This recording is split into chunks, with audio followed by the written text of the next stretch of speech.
What if you flip Josh Allen and Patrick Mahomes situations? What if Josh Allen gets drafted by the Kansas City Chiefs and Patrick Mahomes ends up on the Buffalo Bills? Is Mahomes going to bring a first championship to the Buffalo area, or is Josh Allen going to start stacking those Super Bowl rings? Ladies and gentlemen, we have our Week 12 Power Scale. We're going to show our play of the week. We're going to talk about our player of the week, and we're going to break down our top 10 teams from number 10 all the way to number 1, starting with our play of the week. The Baltimore Ravens looking to push their way to victory, but Mark Andrews has other things in mind.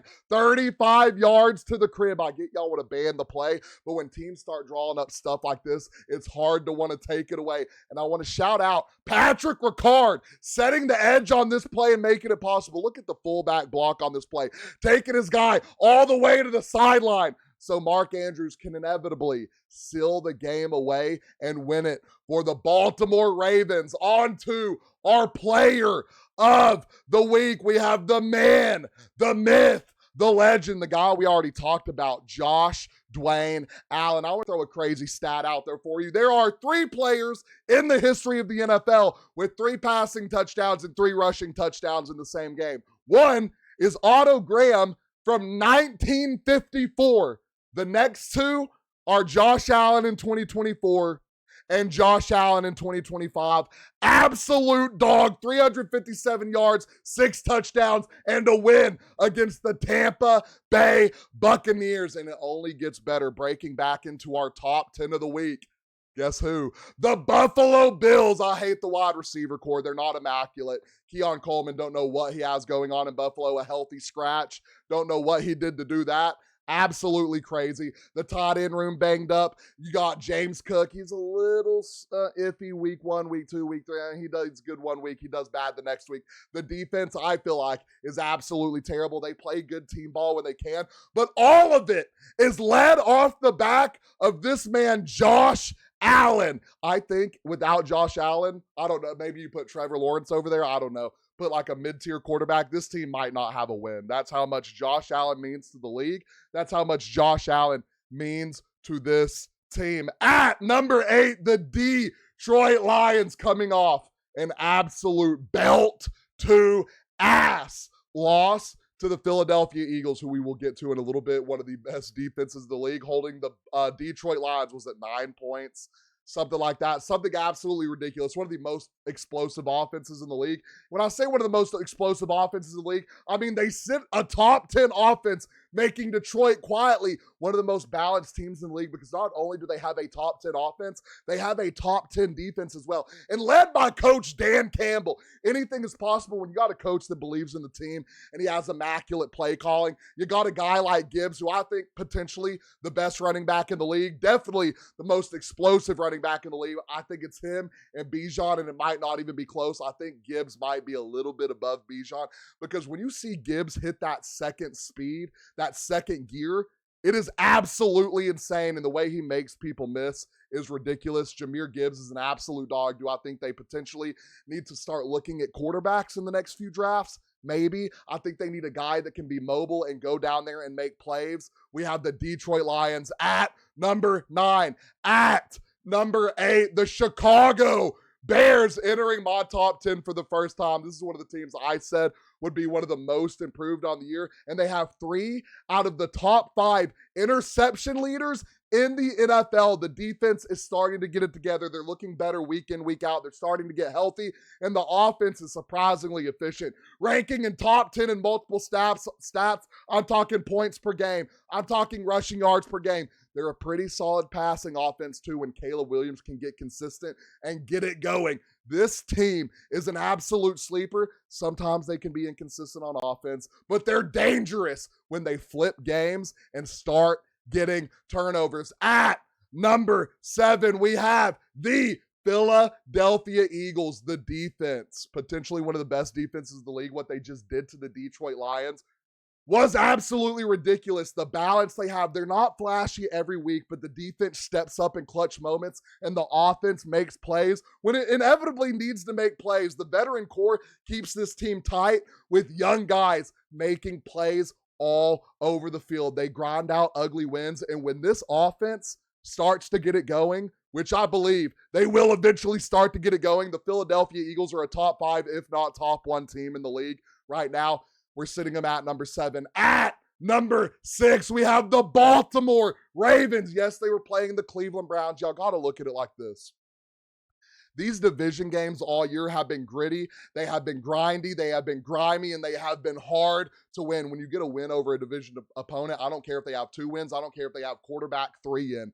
It is hard to do against the division opponent. The metrics say they're middle of the pack, but the last, I want to say 5 weeks, they have not allowed over 19 point scoring.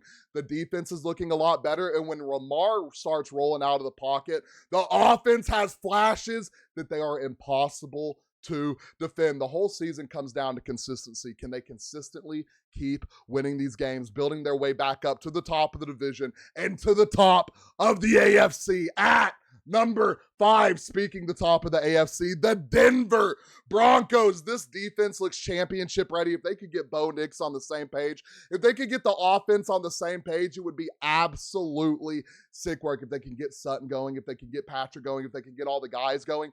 Again, it sounds kind of like the Philadelphia Eagles. The defense is ready for a Super Bowl, but the offense still needs to set it up. If they can swing it, they could go out there and win a Super Bowl this year under the sophomore Bo Nix. At number 4, the Indianapolis Colts. They did have a bye week this week, so we're not going to hinder them too much. Led off one of the best running games in the league. Jonathan Taylor, one of the best O-lines in the league. When you got Danny Dimes, who's going out there and really not turning the ball over, protecting the ball, scoring touchdowns, getting in field goal range, and then the defense, you go out there, you say, add 2 first-round picks, give me Sauce Gardner, who's going to come out here and inevitably make the defense better. The Indianapolis Colts end up at our number 4 spot. At number 3, I'm going to say we're still better than the LA Rams. I get Sam Darnold went out there and threw not 1, what, 2, what, 3, what, 4, what. He tried to throw 5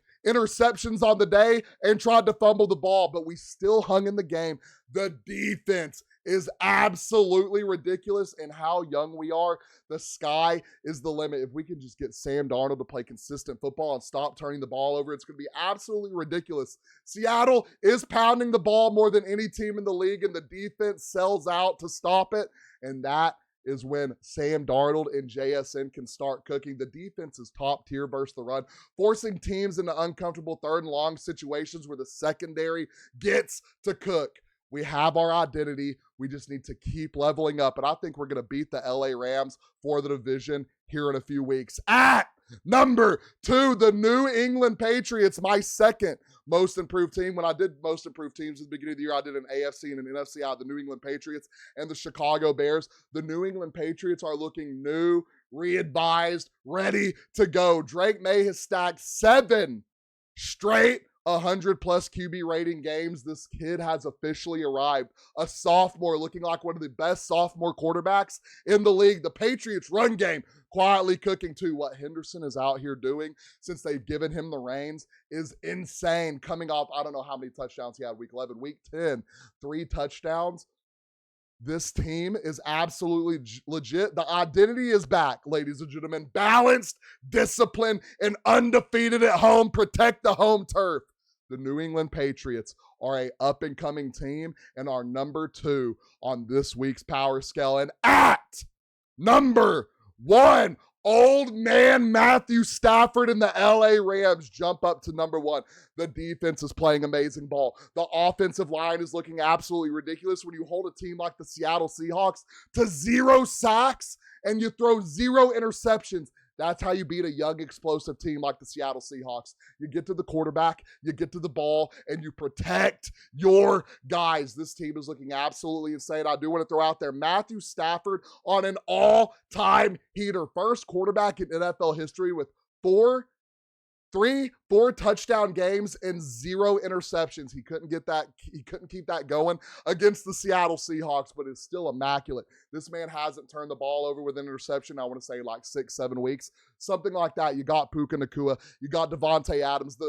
What I was worried about was how long it was going to take for Devontae Adams and Matthew Stafford to build rapport. Well, they're here and they're looking like one of the craziest offenses in the league. Stafford just moved into the top 10 all-time passing yards and touchdowns. Could he be our current MVP favorite? Ladies and gentlemen, these are our top 10 teams going into week 12. If you don't agree with this top 10, if you think there should be someone that should be in, someone that should be out, someone that's too high or someone that's too low, let me know down in the comments. Let me know your top 10. Don't forget, like and subscribe.